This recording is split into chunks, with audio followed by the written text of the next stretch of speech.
Halo, assalamualaikum.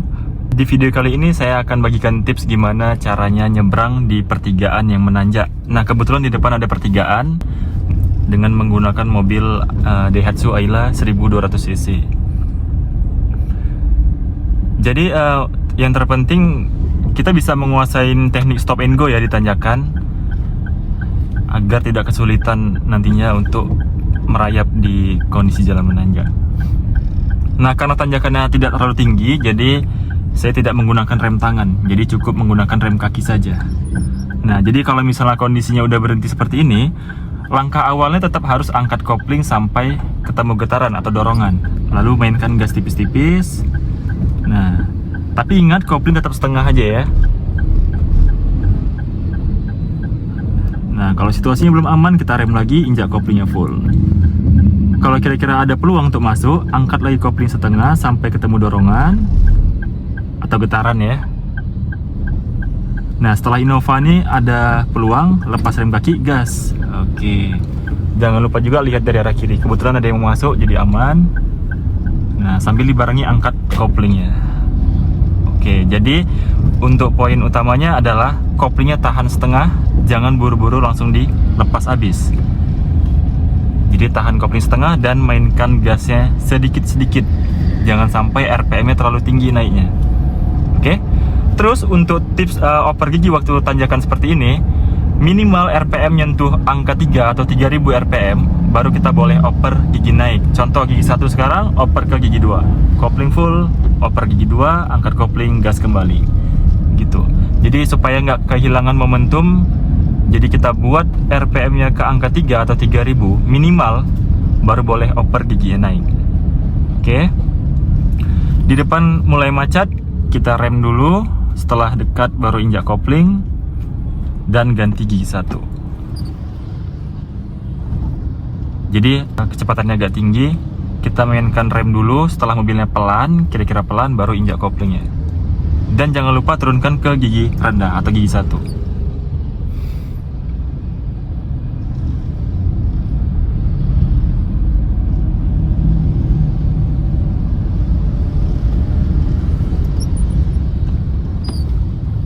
Kalau di kondisi merayap seperti ini atau macet, tentunya kita harus jaga kecepatan dan jaga jarak.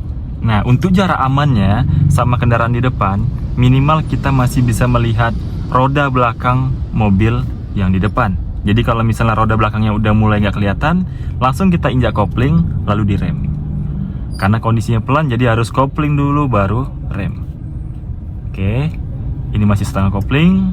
Oke, kopling full, rem. Jadi minimal dia roda atau nggak bempernya masih terlihat dari pandangan mata gitu. Dan kalaupun contoh nih ada persimpangan nih kan, mobil silver ini udah mulai masuk kepalanya, kita harus ngalah.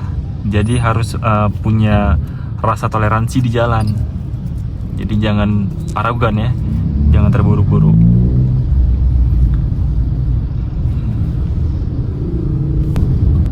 Oke, coba kita tes untuk belok ke kanan di depan. Nah, untuk belok kanan itu kita nggak boleh langsung arahin mobilnya ke pinggir kanan sana ya. Karena ada garis, jadi kita posisi dalam garis atau dekat sama garis. Lalu, untuk patokan, minimal spion kita sejajar dengan ujung belokan, lalu diputar setirnya. Dan pastiin situasi juga aman ya.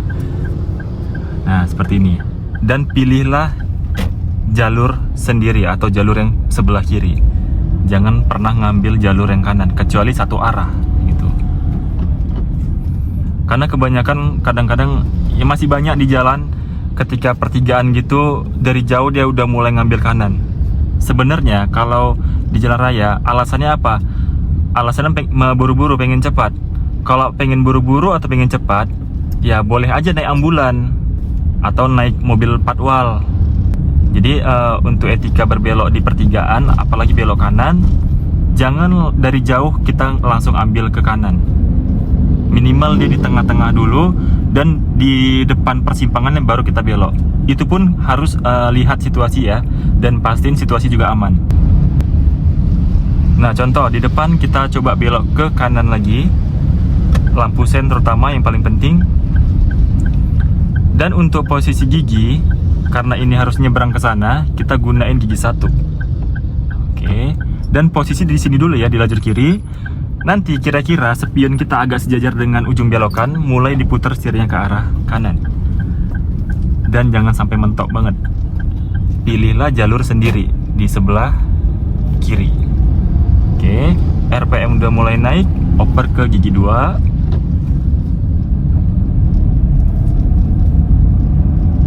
Terus kalau seandainya ketemu turunan seperti ini, cukup mainkan rem saja. Nah, tinggal direm aja. Tapi kalau seandainya pengeremannya sampai buat mobilnya lambat, tetap harus injak kopling dan oper gigi rendah. Contoh kita anggap sekarang kita ngeremnya sampai pelan banget. Nah, seperti ini.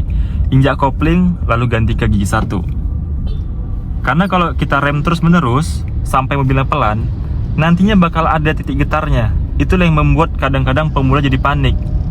Alhasil remnya dilepas lagi, jadinya mobilnya makin kencang meluncurnya ke bawah. Gitu. Jadi waktu di turunan kita ngerem, contohnya di posisi gigi 2 nih. Ya kan, di gigi 2 kita ngerem. Terus ngeremnya sampai mobilnya pelan banget. Itu harus injak kopling ganti ke gigi rendah. Jadi antara kecepatan dan gigi kita harus menyesuaikan. Kecepatan rendah, gigi rendah juga. Gitu. Coba kita ulangin ke persimpangan 3 yang menanjak tadi ya.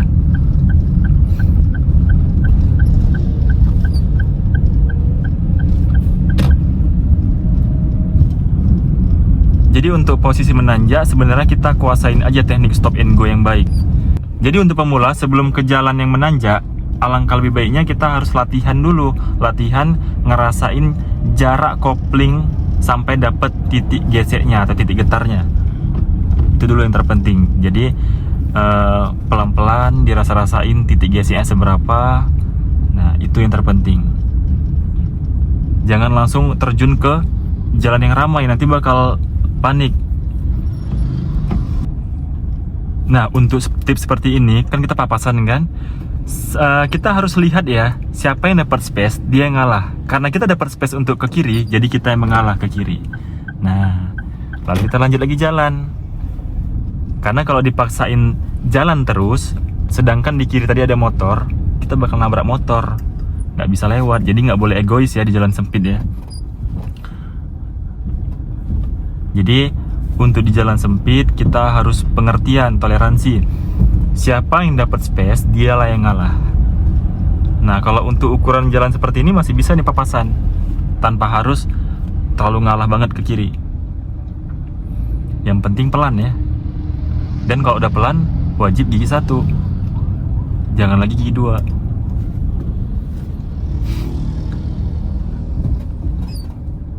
Oke, tanjakannya di depan. Yang video awal kita udah pakai rem kaki aja. Nah, untuk yang kali ini coba kita tes pakai rem tangan. Tujuan tetap sama, kita belok ke kanan. Dan jangan lupa kita harus berhenti dahulu ya di depan. Untuk berhentinya, injak koplingnya full, lalu direm. Oke, tarik rem tangan. Karena masih ramai, jadi kita buat netral sebentar. Nah, untuk mulai jalannya nanti tetap sama, dia harus pijak kopling, masuk gigi 1. Oke, nah terus untuk kaki yang sebelah kanan, dia langsung ke gas ya, jadi nggak usah direm lagi karena udah terbantu dengan rem tangan. Itu. Untuk step-stepnya, angkat dulu kopling sampai getar, atau sampai berasa mobilnya kayak ngedorong gitu. Nanti sambil turun ke rem tangan, sambil digas dia tipis-tipis. Nah, sambil dibarengin gas tipis-tipis. Oke, kalau misalnya situasinya masih belum aman, kita rem lagi, tarik lagi rem tangannya.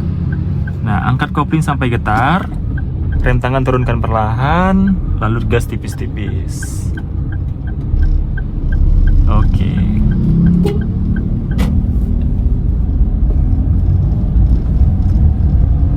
Tanjakan kita buat RPM 3000, baru oper ke gigi selanjutnya, gigi 2. Oke, angkat kopling, tambah gas. Dan untuk angkat koplingnya, waktu oper gigi tanjakan, jangan terlalu lama angkat koplingnya ya. Jadi agak sedikit cepat dia angkat koplingnya. Karena kalau kelamaan, kecepatannya makin melambat. Alhasil, ketika mobilnya udah melambat, baru kita angkat kopling, mobilnya auto langsung stall atau mati. Oke, mungkin sekian aja video kali ini. Kalau seandainya ada pertanyaan ataupun ada tips dan trik lainnya, boleh silakan tulis di kolom komentar sebagai pembelajaran untuk pengemudi manual di luar sana. Oke, sampai jumpa di video berikutnya. Assalamualaikum warahmatullahi wabarakatuh.